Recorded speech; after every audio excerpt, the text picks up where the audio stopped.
Article 24 talks about the protection granted to the citizens of Pakistan in the matters of property. The article has a total 4 number of clauses. The first clause boasts that no citizen in Pakistan shall be stripped from his or her property by any legal, official, and physical means. That means no person shall go through the deprivation of property unless there is a provision of law which instigates such an act.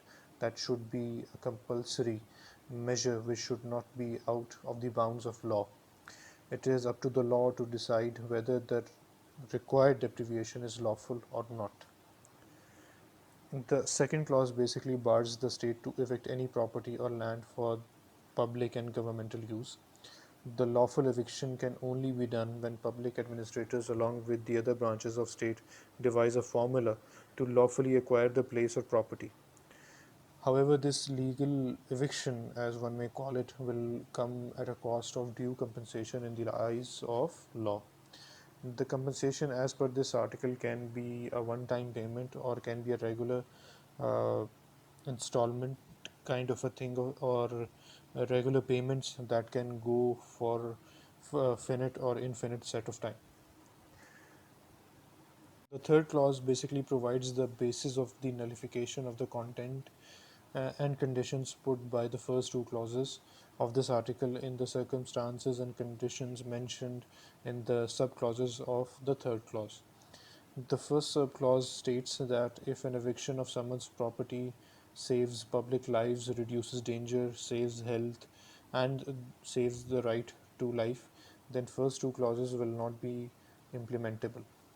The second subclause of the third clause states that first two clauses won't be in effect in case if subject property was acquired by the possessor through illegal and unlawful means.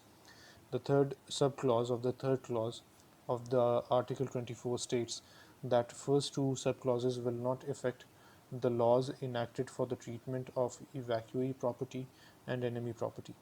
So the evacuee property in historical context means that property which was left by people who left for India in 1947, whereas the enemy property means the property within the country owned by the enemy state, or the enemy of the state, or the nationals of the enemy state.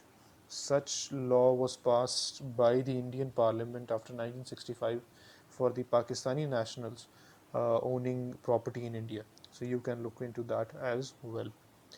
The fourth subclause of the third clause of Article 24 bans the effect of the first two clauses on the laws that allow the property to be managed for public interest and benefit of the owner for a limited period of time. The fifth subclause of this article will also not affect the laws that provide for lawful acquisition of property for education, health, roads, gas, sewerage, and etc.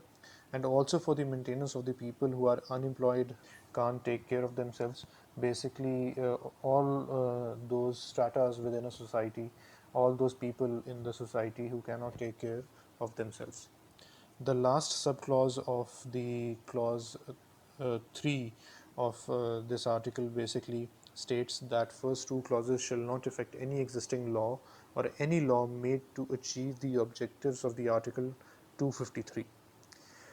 Now coming to the last clause of this article, the fourth clause, basically it protects the compensations and benefits that are taken in against for the lawful acquisition of property by the state, and plus the compensation that shall not be questioned by court. However, this is something that has to be decided under the ambits of law in accordance to law itself. I hope you have liked our video regarding this article.